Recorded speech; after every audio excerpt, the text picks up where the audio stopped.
About 6 months ago I put together this edit, which was undoubtedly one of my favourite edits of 2019. But I've improved a lot since then, so I thought I'd up the ante, and I put together this edit here. In today's video I'm going to be showing you guys exactly how I went about doing that. So, for this edit I started with 6 stock images, which all went into creating this image here. But before I get into how I created it, here's a little about the edit itself. The PSD file came out to 1.98 gigabytes, which is certainly a sizable file. That 1.98 gigabytes was made up of 23 content layers, 45 adjustment layers, and the canvas was 3840 by 4800, which is 4x5. So with that all out of the way, let's get into it. My first goal straight out of the gate was to build out my canvas, or the environment in which my subject would be placed. This is always a great place to start, of course, but it's worth mentioning because things can get messy real quick if you don't have a background locked down. I threw in the surface layer to create my underwater environment and masked out the background using a mask and the brush tool. Once I was happy with that, I placed my subject into the image. I'm a big fan on keeping certain elements like reflections and light sources natural where I can, because they're incredibly hard to recreate and make them look natural. And this image had a great example of both, so even though I will be masking her out eventually, I still wanted to include the background of her image in the edit. Again, I masked this out using the brush tool and a mask. This is a lot about taking your time. The longer you spend on a mask, the better it'll be. In saying that though, because I'm incredibly lazy, I used a solid color adjustment layer on the color blend mode to match the colors of the 2 foreground images, and then mask them together using the gradient tool and a mask. Oh god, here we go. So this portion of the video is where you get to see the stupid ideas that come to mind, or one of the ideas I tried to pull off whilst editing this image. I don't really know what exactly I was trying to pull off here, but I wasted a lot of time doing it. Oh, this is embarrassing. Tom, please stop. It's not working, dude. It's not working. So now that I've finally given up on that terrible idea, you now get to witness a little peek inside my OCD mind whilst editing. Wait for it. 3, 2, and there you go. There's no reasonable explanation for why I flipped the image around in a circle, and I can't even remember doing it, but it's a little strange tick I have whilst editing, and I do it a couple times in this video. See if you can count how many times I do it. I then tried to blend the 2 images a little better using color balance and selective color adjustment layers. They're powerful and amazing color adjustments. Check out this video if you want to see how I use them to manipulate color. Once I'd done that, I went and played around with the color of the entire image, creating some nice moody tones and removing some of the rich blues. For this I used 2 color lookup adjustments, Foggy Night and Drop Blues. They're both included in Photoshop when you download it. And I used Blend If to make sure it only manipulated the shadows. And now, it's finally time to start everyone's favorite part of editing, masking. Not a process that I hate that takes way too long and is a giant pain in the ass. No, not at all. It's my favorite part. So I began masking her out using the pen tool, and I used select and mask to refine my selection. And after that, it was time to add old mate Bruce to the image. Hello, name's Bruce.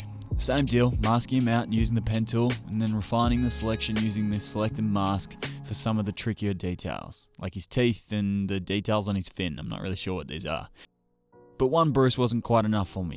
I wanted multiple Bruces, so I went online and found a couple more. And then I had a whole family of Bruces. My idea for the composition, or at least the idea that I had in mind, was to have 2 bigger sharks circling the subject and a few smaller sharks off in the background, making the scene look even more terrifying.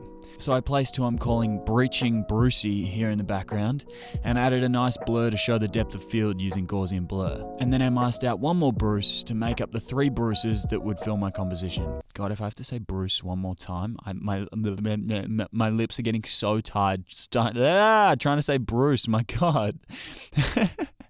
After I had them all in place, I blended them in initially by desaturating each and then copy and pasting a soft light layer selection of the background over the top. It's a super fast and simple way to match the overall color and tone of your subject to the background. I also went ahead and played around with a few color balance adjustments on each shark to make the shadows and the highlights match a little bit better. Once I was happy with the color, I began adding highlights to each of the sharks to make them pop a little bit more and to make them match the environment. I wasn't quite stoked on how big each of the sharks felt, so I played around with the composition a little more. After this, I moved on to adding a little bit more atmosphere and making it a little more obvious that each of the sharks was at a different distance away from the camera. So I added a solid color, soft light layer between each shark to act as atmosphere and sort of fade out some of the sharks in the background. I then added even more highlights and shadows. For the shadows, I used solid color layers and a nice soft brush to paint them in.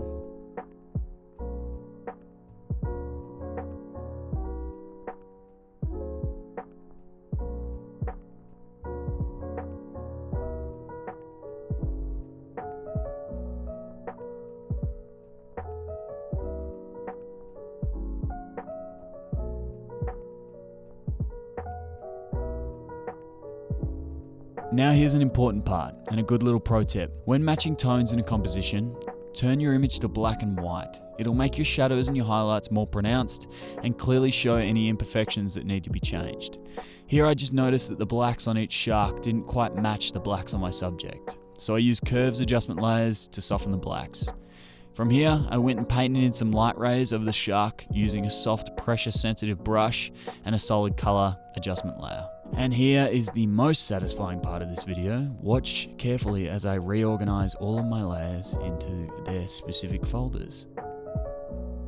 Oh, that's so satisfying to watch. After that, I added some dodging and burning onto the subject using curves layers, and then began dodging and burning the entire image, making some of the shadows and highlights a little more pronounced and adding a little bit more drama into the image.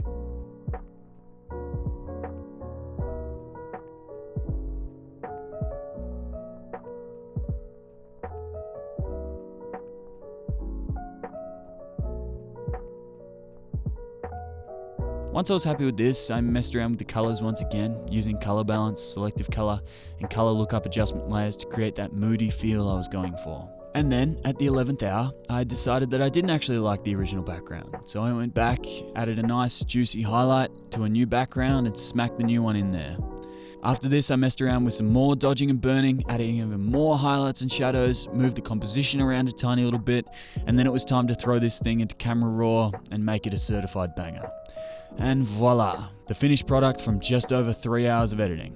So, to quickly recap, I started with my background, which I created using 3 separate images. I then masked out and added my 3 main subjects and 1 background subject.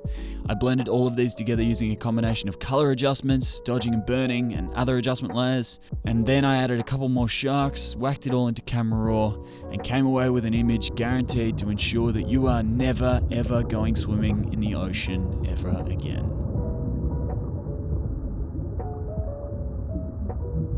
Hey, I hope you enjoyed this video. It's a little bit of a different style than what I normally make. I know I'm really trying to work on focusing on my strengths in 2020. Rather than sort of forcing myself to talk to camera, forcing myself to vlog and do all that sort of jazz, I want to really focus on what I enjoy and focus on where I'm actually good at. And one of those is just talking to a microphone instead of talking to the camera, and it's digital art as well. So I thought I'd combine 2 of those and bring you something that's educational, entertaining, and a lot of fun for me to make, and I'm stoked to be sharing it. So if you did enjoy it, if you did enjoy this new style, first of all, I would really appreciate if you could head down into the comments, give this video a comment, give it a like, and if you are one of those people that hasn't yet subscribed to my channel but you're watching this video, head over and hit that subscribe button. But as always, that is entirely up to you, and I'll see you guys next time.